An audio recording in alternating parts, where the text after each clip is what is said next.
Hello বন্ধুরা, আমি মৌসুমি। আমার হোম কুক মৌসুমি চ্যানেলে আপনাদেরকে স্বাগত। আজকে বানিয়েছি আর মাছের তেল ঝাল।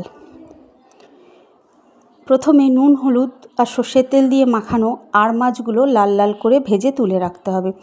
এই আর মাছগুলো কিন্তু প্রচুর ফোটে, তাই সাবধানে ভাজতে হবে।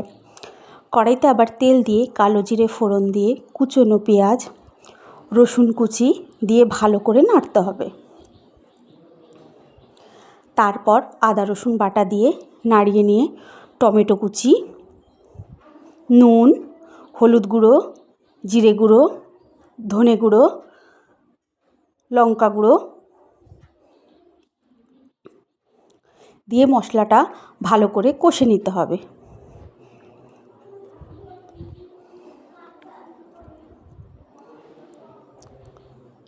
তারপর পরিমাণ মতো গরম জল দিয়ে গ্রেভি ফুটে এলে ভেজে রাখা মাছগুলো দিয়ে ভালো করে ফুটে গরম মশলা আর কাঁচা লঙ্কা দিয়ে নামিয়ে নিলেই রেডি আর মাছের তেল ঝাল। আপনারা একবার এইভাবে বানিয়ে খেয়ে দেখুন, আপনার ভাতের সাথে খুবই ভালো লাগবে।